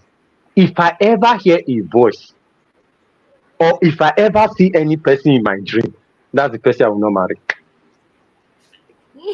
In fact, I did that. Yes, I actually did that prayer. If I hear a voice, or I see person in my dream, I will not marry. So God, now you have a responsibility not to mention name to my ear and not to show me any picture. I should be able to apply the principles that already exist. I should be able, because now as a divorce lawyer, as a family and divorce lawyer, and the son of a PK, I have seen many people who come to put the responsibility on God, but they saw the vision for me now, but they prayed and they saw this for me now. I know people, even in my family, that they'll say, but this was not what we saw. We saw the vision, we got the confirmation. This was not what we saw. And I'm like, so how come me that did not see anything and the one enjoy my marriage? People should close your eyes, though, because this thing that people are seeing is causing too much problem. Stop seeing. Thank you. Hey, hello, I don't know where. I think I need a special session with you alone because I'm not sure we are exhausting this your ginger. But what you're saying is so important. I have cases like that's why I think what I would summarize in what you said is take responsibility for your decisions because I think your father I will have to interview your father. We're planning a podcast. I want to speak to LD. Your father is a role model that we should document what is happening in his brain. And because even when you said your father bought you your first Valentine card, my husband was like, I say you don't hear, so we're getting ready. But he's so spot on. There are cases. I have cases where even when somebody is of marriageable age, the parents take, let's say, for example, typical somebody I've worked with. She was done with school. She had somebody while she was in school. She was dating someone, and suitors were coming, and then the mother took the names of the suitors to this prayer house. I don't know how they prayed, but eventually they picked one that was where her destiny was. That was where she would enjoy the marriage. This is somebody she does not know anything about. They do not have anything in common. The only reason why she got married to him was because the prophecy said that was her destiny. True to form, they are married, but she's unhappy. They are married, they literally are just co-parenting because they have children between them. They are progressing in life as people call progress materially and all of that. But this person lives in regret. In fact, she had to, at a point, disengage from keeping in contact with her university lover because then again with her religious mindset she felt that she was becoming too attached to him since they were still keeping conversation and she did not want to be tempted to have any sexual thing with him, but then her mind is still there and now she's blaming. I had to get her to do a forgiveness process for her mom, but because in her heart, she was blaming her mom for how her life turned out. Unfortunately, her mother is late when we had to do that process for her to let go of the bitterness and resentment. Because as far as she's concerned, it's her mom that is responsible for this. I had to get her to know that, she was doing the best she could with what she thought was a way. But our admonition now is please take responsibility for your action. Even if man of God or anybody tells you that this person is for you, ensure that does the person fit what you want in life? Are you people going on the same journey? because now these people are looking for entertainment elsewhere. She religiously, she doesn't want to have, but she's looking for entertainment elsewhere. You think that people are on social media because they don't have work? Some people are on social media because that is how they can vent, that is how they can take their mind off of this. If they have to dwell on their relationships, we are going to have the level of people that are married and are on one emotional support, like antidepressants. There is an increasing study of the number of married women that are on antidepressants. And so we don't want to overflog that. So, Timi Makode, Mrs. Adetonu, what's your take? Miracle marriage.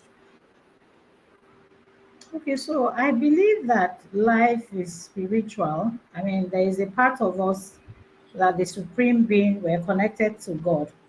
But if we look at the word miracle, all these things start from the Holy Book. So, for example, I'm a Christian, so I'll talk from the Christian point of view. In Genesis 24, when Abraham was seeking a wife for Isaac, like my brother said, most people that are even praying about marriage, sometimes they are not the ones that are involved in the marriage. They are praying for other people. But I prayed about mine. There's nothing wrong in praying for your marriage. But Abraham has established a point there. There was a process, there was clarity. He knew that he wanted his son to marry from the same tribe. So, tribe is not necessarily your cultural tribe, but people of the same value. So, he even made his servant to swear an oath that you will go to my father's house and you go and seek a wife for my son. He was very clear. Now, seeking means that there is a diligence to it.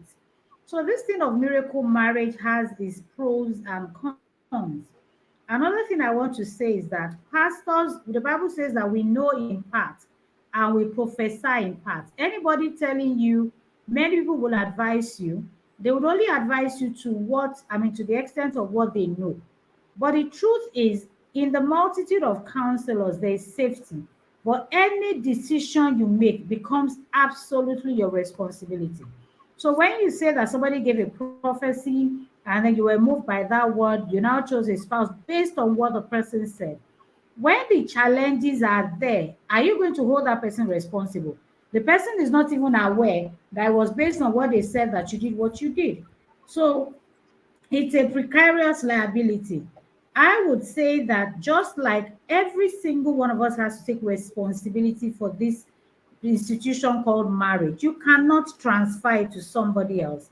I had in the Western world, there's nothing like omugo because families are not that I mean, parents don't take responsibilities to go and take care of their grandchildren, as it were. Some will do so, but there are books. They've institutionalized their knowledge to say what happens, what to expect when you're expecting, what to expect in the first 24 months of you having a baby. So now we're blessed with, avenues like this. We're blessed with marriage counselors.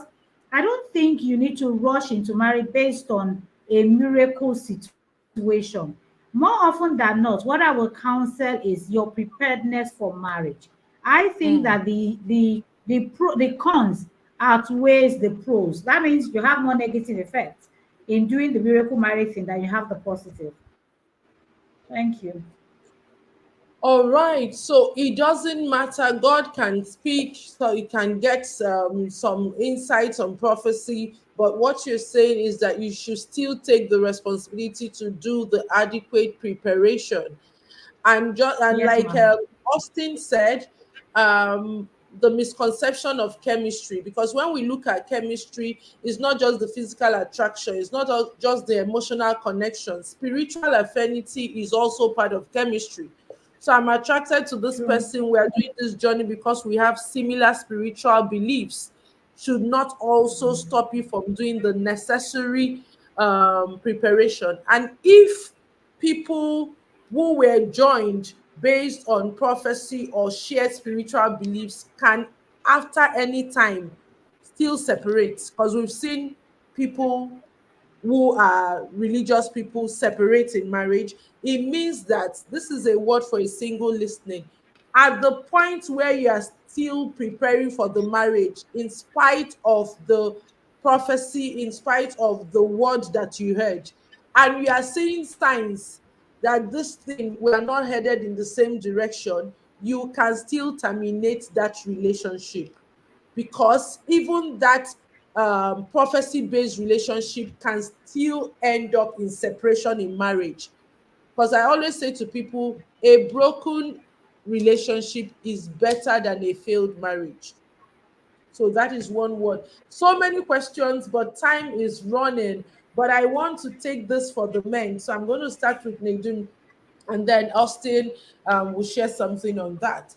So, Elle, you are not a man. I'm not changing your gender, but I want you as a man to give the word to the women when I ask the question.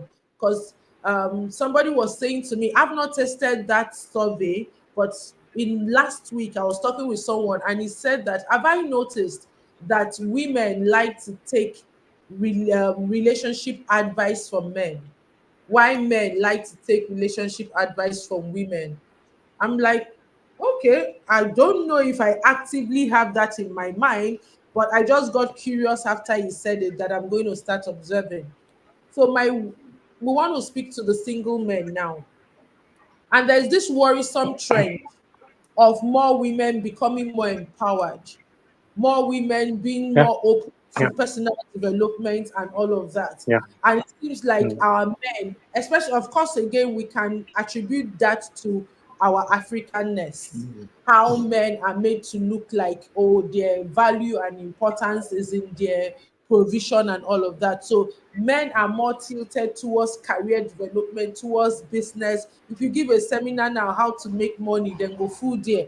But if you say seminar on how to make relationship, you will be counting the number of men there. It's still socialization that has caused that, right? And so because of that, we're also seeing in marriages where women are getting frustrated that the men are losing their leadership qualities. Like there's so much struggle with submission right now, because you are saying even the person to submit to, he doesn't have the leadership skills, and you know that these skills develop. You are not born with it. So what word do you have for our single men today on stepping up on their self-awareness and personal development? Because it's like we are going from one danger of women who were emasculated, women who were whatever, women who were dominated over, women who did not have a voice, and we are going to another extreme of having men Mm. who are not men in the sense of leadership skills and all of that. So from one Mm. end to the other, what is your word for single men? Because this is a danger. Okay. I think I will share from the experience we've been seeing recently. Okay, let me narrow it down to the getaway we usually have. We just had the 13th edition for intentional couples weekend getaway. And how we run the getaway, we have discussion points, questions and answers, and mostly let me not categorize financially and career. Most of the men showing up there are men who are successful either in their careers or in their business or both. And we come there and we see that when it comes to family and responsibility and roles in relation to husband and fatherhood, is something they think once they've made the money, they can give you house, they can buy cars for you, they can give you what life will make you comfortable. Please don't stress them for anything else. Don't stress them for anything else. And so some of the things I now observe is that when we say something that needs to be romantic, like look into your wife's eyes, say something to her, they are empty. But once we start discussing, we are just the men are alone. You talk anything about business politics, the person that wasn't talking, they said nothing is said, we even hold the whole conversation. So there's a part that is highly undeveloped because I think in priority, they have relegated roles of husband and fatherhood to just have the money, whatever money can provide has solved the entire solution. And so this is a danger because the very thing that men are so proud of, which is money, women are now making money. They are now growing in their career. So sometimes what you think should be your greatest strength, they also have it. So the question is, what else you have? And that is where the leadership role and fatherhood has to come to play. So a lot of ignorance are in that area. And for every man outside there, apart from money, what else do you think that will make your marriage functional? What else will make your responsibility and roles be respected? You need to begin to learn the knowledge and skills. And I will ask a lot of them and also tell them, look at the richest men, 10 richest men, 7 or 10 richest men in the world. Why has their marriage always failed, despite they have all the money? The reasons are sometimes they are not also paying attention to those rules and responsibilities. Not because they have the lack of ability, it's just it is not in their radar. It is not something they are looking forward to do. It is not something they are dedicating their time to. These are the things that are learnable. And so learn about how to be a husband, learn how to be a father, learn how to lead a family. Your leadership in career and business are okay, but there are some things you can't transfer, especially when it has to do with close relationship. There are additional emotional intelligence that need to apply there. And so that is where there is a deficit of knowledge. And so attend to these things to help you to create a fine balance between success in career, success in business, and also success in your roles and responsibilities as a family man. And that will help, because once you know that you have a stable family, it will also help the other side of your life to have a fair check and balance, and also will also help you to limit the how will I add it? To limit the temptations. Yes, to limit the temptations that has to come in the career and business, because you are going to meet ladies, you're going to meet women. And if you are frustrated in your family life, somehow it will make you, be prone to the sexual advances that has to come to that place. It will give you that fine touch and that fine balance. Oh my goodness. I just looked at time. I'm like, it is almost 9 o'clock. Oh, you see how you are enjoying this conversation and you forget that time is going. So I guess I will just to wrap up. Austin, give us, this will be your last words, but it's something for the men in line with what we're discussing. What will be additional to what Nedum has said that you want the men to pay attention to? Okay, so I'm going to speak to men. Women, you understand this as well. Is that you need to treat your marriage like a business, so like a partnership. Okay, so your wife and you are partners in marriage, and you're like a board of directors. Okay, and in the being part of a board of directors, you've got portfolios under your business. Your relationship, with your wife is one portfolio. Your children, another portfolio. Your in-laws, another portfolio. Your life and your career, another portfolio. If you have personal business, another portfolio. Your spiritual life, another portfolio. Now, your health, another portfolio. Okay. So if you bring that to your board of director, which is your wife and yourself, especially where you're saying your wife is earning more money than you, there are areas within your different portfolios where she can be empowered to take leadership because she'll be lacking. One of the problems men have is that we don't see things, we see things in one direction. Women see things in 360. That's why it's easier for a mother or a woman to handle many things because she's got, where do they say about women, multifunctional, That's multitasking. Men are not like, men grapple, they struggle with that. So when you treat your life like a board and you can come and make decisions together, you find areas as part of that life together. We can expatiate on this when we have a different topic and how to do this, where you empower each other as a partnership. In the place of leadership, every board has a board leader or chairman. That's where a man comes to play. Although I'm empowered my wife to take decisions on certain things, the final decision comes to you. Who is going to take all the risk on behalf of the family? So you must understand that the ball lies with you. If your wife says, let's go that direction on a certain portfolio, you go with that direction. And you say, I agree with you. We sign off together. If it works, it works. If it doesn't work, we know we took the decision together. That's a nutshell, but there are much more to say about this. Thank you so much for that. Thank you so much for that. So, Madam Adetowu, I would like for you to give your last words on this. Again, another worrisome trend, especially with the Gen Zs, where they are seemingly ready to endure abusive behaviors in a relationship, provided that the man has money to spoil them. You see somebody saying, I don't even, let me just be the official wife, even if he has baby mamas, even if he disrespects me privately and publicly.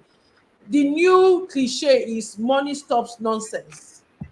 And they are saying, so long as he has money, I'm ready to take it. What word do you have for such young people? Because I don't know whether how a woman's identity and worth should be defined by another man providing for you. Especially like Nedum said, they didn't break your hand that you cannot make the money. But we see that is a worrisome trend among young people. What would be your word of counsel to them? Well, the thing about it is, money can buy. It can buy a lot of things, but it can't buy you your peace of mind. We're not built to live life alone, except you want to be celibate. So as long as you choose to marry, there are other things apart from money. So if the woman says, "Let me just get all the money from him," is it possible that she's getting her emotional satisfaction and other things from elsewhere? So it's left for her to decide and say, what exactly do I value in life? She needs to decide for herself. You can't, like somebody else had mentioned in here, who is not necessarily your spouse that completes you as a human being. You have to, if you can't love yourself adequately well, you cannot give love and you cannot receive love. So you need to determine and decide, what does marriage mean to you? So if you don't mind the emotional trauma that comes with it, then so be it. Nobody can take that decision from you. Now, I would like to mention about the issue of men being absent, being available with the finances alone. Now that women can make money as well. So somebody was talking to me about a spouse who everything if the family needed, he would just provide for money, but was never available for the family. So their son was now ready to go to college. And the next thing that happened was the boy just went to the father, "Dad, I've found a school in the US. I have a," and the man says, "Oh, yes, sure. How much is the school fees?" The mom said, "No, I'm sorry, I don't need your money. I got a scholarship that can take me for the next 3 years, provided I maintain a certain grade." And then the man began to cry. When he was the one telling this story to a friend of his. So he's been an absent father, and that it disrupted a whole lot of things.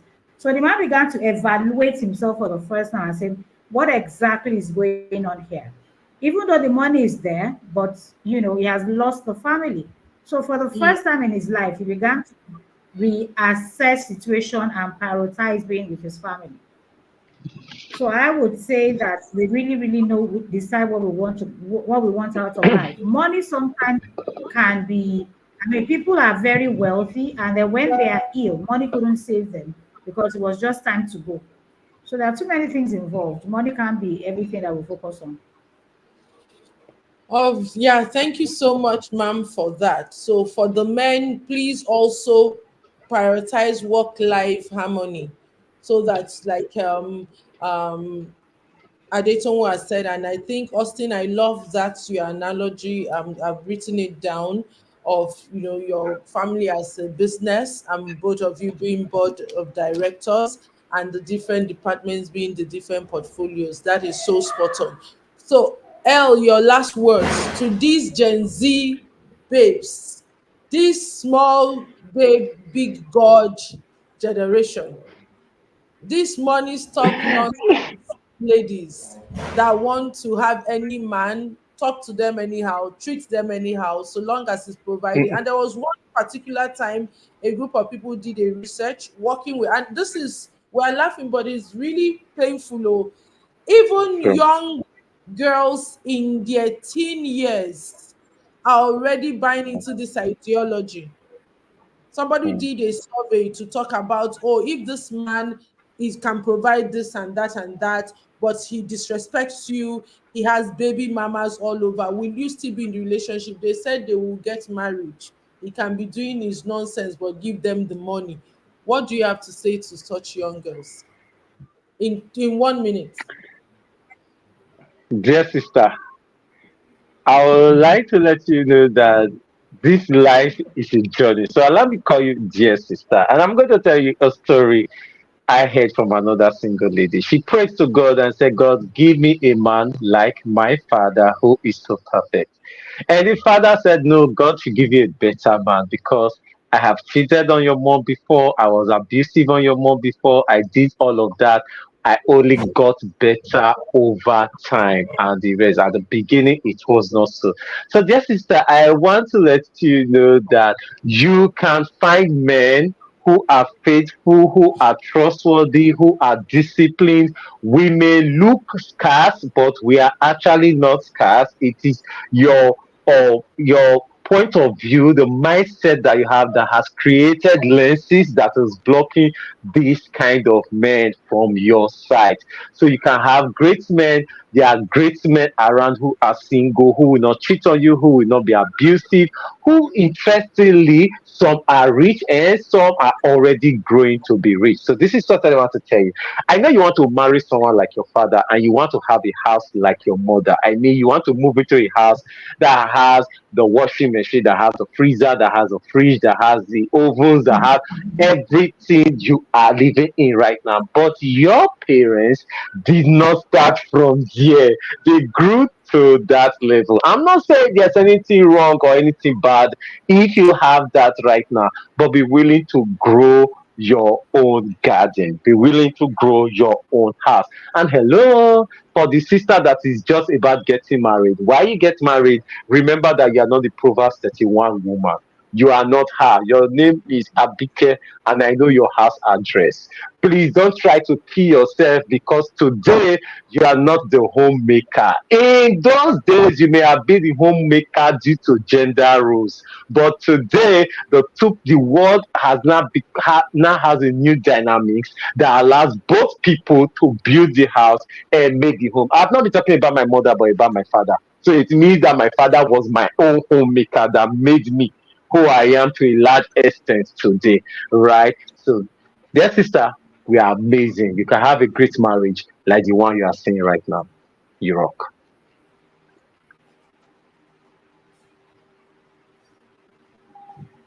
Yeah, muted. Thank you so much. I think we have to have separate sessions with each of you. Like there's so much to unbox because this 1 hour did not do anything. There's so much. Of course, so many gems were dropped, but there's so much more. And we look forward to having you soonest, not even in a far time, to continue some of these conversations. So, sweetie, I want to give them like our appreciation before we move on to the next segment. Oh, thank you so much for your time and more especially sharing your stories. And what we are trying to do is that can we help the generation coming up to make quality and informed decision? And what we are building is lives. What we are building is nations. We are building society by simply showing up to say whoever is already in this platform or those who will join the future can have resources that will enable them start family, enable them make quality and informative decisions about their future, make them choose the right person and also become the right person.